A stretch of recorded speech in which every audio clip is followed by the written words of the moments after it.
ഒരു വർഷം മുമ്പ് അച്ഛനുമായി നടത്തിയ ഒരു യാത്രയാണിത്. അച്ഛൻ്റെ റെജിമെൻ്റായ 274 ഫീൽഡ് റെജിമെൻറ്റിൻ്റെ 50-ാം വാർഷികം അറിയിച്ചുകൊണ്ടുള്ള ഒരു ഇൻവിറ്റേഷൻ ലെറ്റർ വീട്ടിലേക്ക് വന്നു. പഞ്ചാബിലെ ഫിറോസ്പൂരാണ് പ്രോഗ്രാം നടക്കുന്നത്. അത്രയും ദൂരം യാത്ര ചെയ്യാനുള്ള പണച്ചെലവ് ഓർത്തായിരിക്കാം അച്ഛൻ പോകാൻ താല്പര്യം പ്രകടിപ്പിച്ചില്ല. അച്ഛൻ്റെ വാട്സാപ്പ് നോക്കിയപ്പോൾ പഴയ സുഹൃത്തുക്കൾ അയച്ച മെസ്സേജസും അദ്ദേഹത്തിന് അവർ നൽകുന്ന സ്നേഹവും ബഹുമാനവും എനിക്കൊരു മകനെന്ന നിലയിൽ അഭിമാനമാണ് ഉണ്ടാക്കിയത്. ഞാൻ അദ്ദേഹത്തിന് വേണ്ടി പ്രത്യേകിച്ചൊന്നും ചെയ്യാത്ത ഒരു വിഷമം മനസ്സിലുണ്ടായിരുന്നു. അത് മാറ്റാൻ എനിക്ക് കിട്ടിയ ഒരു അവസരമായിരുന്നു ഇത്.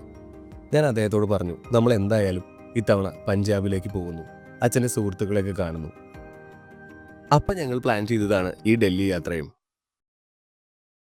ഞങ്ങളുടെ ഡൽഹി യാത്രയിൽ ഞങ്ങൾ ആദ്യം തന്നെ പോയത് കുത്തബ് മിനാറിലേക്കാണ്. ഡൽഹിയിലെ ഒട്ടുമിക്ക ടൂറിസ്റ്റ് ഡെസ്റ്റിനേഷൻസ് എല്ലാം തന്നെ മെട്രോ ഉള്ളതുകൊണ്ട് തന്നെ വെൽ കണക്റ്റഡ് ആണ്. കുത്തബ് മിനാർ മെട്രോ സ്റ്റേഷനിൽ നിന്ന് ഏകദേശം 3 കിലോമീറ്റർ അകലെയാണ് കുത്തബ് മിനാർ സ്ഥിതി ചെയ്യുന്നത്. ഒരു ഓട്ടോയാണ് ഞങ്ങൾ എടുത്തത്. ഓൺലൈൻ ടിക്കറ്റാണ് ദ ബെസ്റ്റ് ഓപ്ഷൻ. ക്യൂ നിൽക്കാതെ പ്രവേശിക്കാൻ അതാണ് ഏറ്റവും അഭികാമ്യം. ഹെറിറ്റേജ് മൊണ്യൂമെൻറ്റ്സ് ഓഫ് ഇന്ത്യ എന്ന് ഗൂഗിൾ ചെയ്താൽ നിങ്ങൾക്ക് വെബ്സൈറ്റ് ലഭ്യമാകും. വളരെ ഈസിയായി നിങ്ങൾക്ക് ബുക്ക് ചെയ്യാവുന്നതാണ്.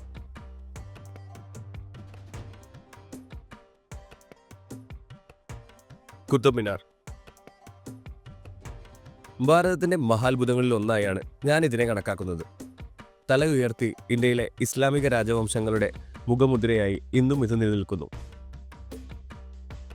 യുനെസ്കോ വേൾഡ് ഹെറിറ്റേജ് സൈറ്റ് ലിസ്റ്റിൽ കുത്തബ് മിനാർ ഉൾപ്പെടുന്നുണ്ട്. ചുവന്ന മണൽക്കല്ലുകൾ, മാർബിളുകൾ ഇവ ഉപയോഗിച്ചാണ് ഇത് പണിതീർത്തിരിക്കുന്നത്. ദില്ലി ഭരിച്ച അടിമ വംശത്തിലെ ഭരണാധികാരി ഖുത്ബുദ്ദീൻ ഐബക്കാണ് 1193 ഗോപുരത്തിന് തുടക്കം കുറിച്ചത്. കുത്തബ് മിനാർ എന്തിനു നിർമ്മിച്ചു, എന്തിനു പണി കഴിപ്പിച്ചു എന്നതിനെപ്പറ്റി വളരെയധികം ഡിബേറ്റ്സ് ഇപ്പോഴും നടക്കുന്നുണ്ട്. ചരിത്രകാരന്മാർ പറയുന്ന ഒരു പക്ഷം മുഹമ്മദ് ഗോറി പൃഥ്വിരാജ് ചൗഹാനെ തോൽപ്പിച്ചതിൻ്റെ സ്മാരക ഗോപുരമായാണ് ഇതിന് നിർമ്മാണം തുടങ്ങുന്നതെന്നാണ്. ഖുർആൻ സൂക്തങ്ങൾ നമുക്ക് ഈ ഗോപുരത്തിൽ കാണാം. ഇൽത്തുമിഷാണ് ഈ ഗോപുരത്തിന്റെ അവസാന 3 നിലകൾ പണി കഴിപ്പിച്ചത്.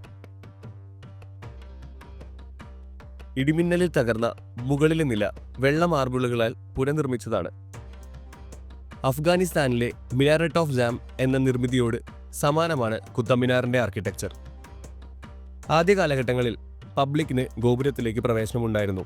1981 സ്റ്റെയർ കേസിലെ ലൈറ്റുകൾ പ്രവർത്തനരഹിതമായതിനെ തുടർന്ന് ഇരുട്ടിൽ തിക്കിലും തിരക്കിലും അകപ്പെട്ട് 45ഓളം പേരാണ് മരണപ്പെട്ടത്. അതിനുശേഷം ഇവിടെ പ്രവേശനം റെസ്ട്രിക്റ്റ് ചെയ്തിരിക്കുന്നു.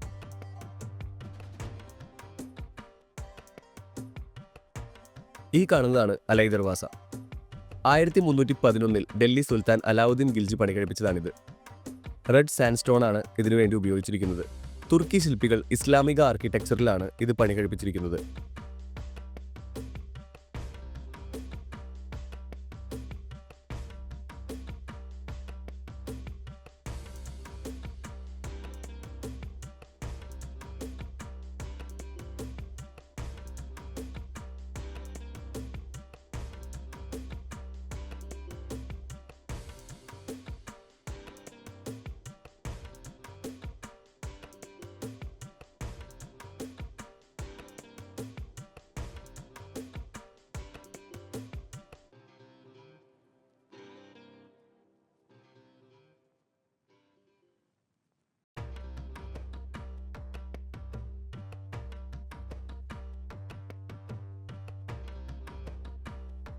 അലൈ ദർവാസയ്ക്ക് സമീപമായി മുഹമ്മദ് അലി എന്ന മതപണ്ഡിതന്റെ 16-ാം നൂറ്റാണ്ടിൽ പണി കഴിപ്പിച്ച ഒരു ശവകുടീരം നിങ്ങൾക്ക് കാണാൻ സാധിക്കും.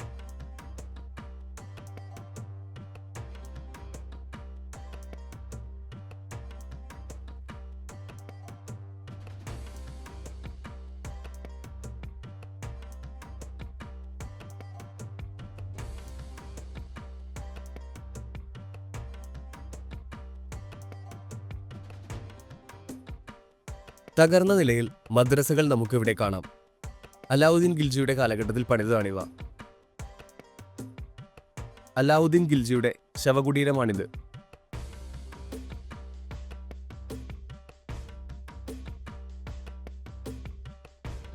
ഹിന്ദു ആരാധനാലയങ്ങളൊന്നും തന്നെ തകർക്കാൻ ആരെയും അനുവദിക്കാതിരുന്ന ഒരു മഹാനായ രാജാവായിരുന്നു ഇൽത്തുമിഷ് എന്നാണ് ചരിത്രകാരന്മാർ രേഖപ്പെടുത്തിയിരിക്കുന്നത്. ഇൽത്തുമിഷിന്റെ ശവകുടീരമാണിത്. മരണത്തിനു മുന്നേ തനിക്കായി ശവകുടീരം ഇദ്ദേഹം പണികഴിപ്പിച്ചു. മഹാനായ സുൽത്താൻ എന്നാണ് ഇദ്ദേഹത്തെ വിശേഷിപ്പിച്ചിരുന്നത്രേ. 1236 ഇദ്ദേഹം മരണപ്പെടുന്നത്. നൂറ്റാണ്ടുകളുടെ കഥ പറയുന്ന ശിലാനിർമ്മിതികൾ, ഇസ്ലാം രാജവംശങ്ങളുടെ ചരിത്രമുറങ്ങുന്ന മണ്ണ്.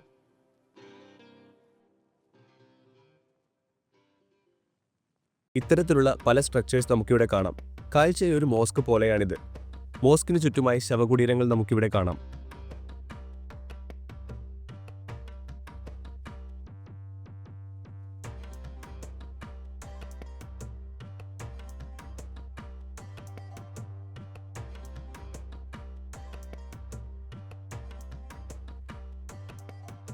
ഈ കാണുന്ന പണിതീരാത്ത മിനാരം ആണ് അലൈ മിനാർ. അലാവുദ്ദീൻ ഖിൽജി തുടങ്ങിവെച്ച മിനാറാണിത്. ആദ്യഘട്ടം പൂർത്തിയാവുമ്പോഴേക്കും ഖിൽജി മരണപ്പെട്ടു. കുത്തബ് മിനാറിനേക്കാൾ വലിയ ഗോപുരം പണിയണം എന്നതായിരുന്നു ഖിൽജിയുടെ വാശി. പക്ഷേ അദ്ദേഹത്തിന്റെ മരണശേഷം ആരും ഇത് പുനർനിർമ്മിച്ചില്ല.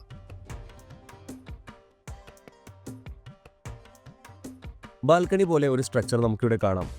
ഒരു വാച്ച് ടവർ ആയിരിക്കാം ഇത്.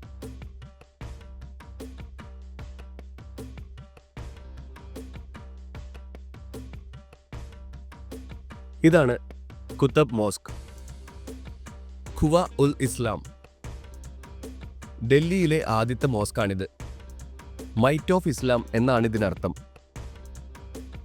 പറയുന്ന സ്റ്റേറ്റ്മെന്റ് കുറച്ച് കോൺട്രവേഴ്ഷ്യൽ ആണെങ്കിലും പുരാതനമായ ഹൈന്ദവ ക്ഷേത്രം പോലെയാണ് മോസ്കിനുള്ളിൽ. ചരിത്രകാരന്മാർക്കിടയിൽ ഇന്നും ഇതൊരു ഡിബേറ്റബിൾ ടോപ്പിക്കാണ്. ഇന്ത്യയിലെ ആദ്യത്തെ വലിയ പള്ളി ഇതായിരിക്കാം. മനോഹരമായ കൊത്തുപണികൾ ഇവിടെ നമുക്ക് കാണാം. യുദ്ധത്തിൽ നശിക്കപ്പെട്ട ക്ഷേത്രാവശിഷ്ടങ്ങൾ കൊണ്ട് പണി കഴിപ്പിച്ചതായിരിക്കാം ഈ പില്ലേഴ്സ്. മോസ്കിനുള്ളിൽ ഇസ്ലാമിക് ആർക്കിടെക്ചർ ഒന്നും തന്നെ എനിക്ക് കാണാൻ സാധിച്ചില്ല. ടെമ്പിൾ ആർക്കിടെക്ചറാണ് കാണാൻ കഴിയുക. കുത്തബ് മിനാർ എന്നത് വിഷ്ണു സ്തംഭമാണ് എന്നുള്ള ഒരു തിയറി പലരും പറയുന്നുണ്ടെങ്കിലും ഒരു കാര്യം 100% ഉറപ്പാണ്. ഇവിടെ ക്ഷേത്രങ്ങൾ നിരവധി ഉണ്ടായിരിക്കാം. അവ യുദ്ധകാലഘട്ടത്തിൽ തകർക്കപ്പെട്ടിട്ടുമുണ്ടാകാം. മുഖം നശിപ്പിച്ച രീതിയിൽ ഹൈന്ദവ ദേവീദേവ വിഗ്രഹങ്ങൾ ഇന്നും ഇവിടെ നമുക്ക് കാണാൻ സാധിക്കും.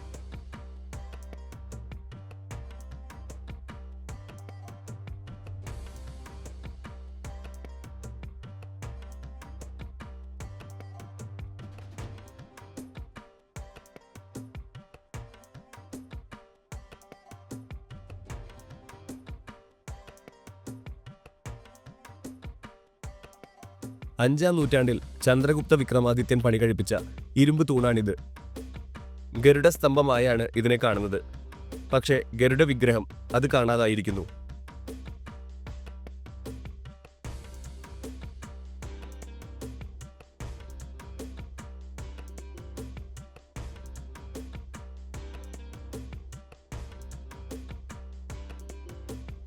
ചരിത്രമുറങ്ങുന്ന ഡൽഹിയിലൂടെ യാത്രകൾ തുടരും.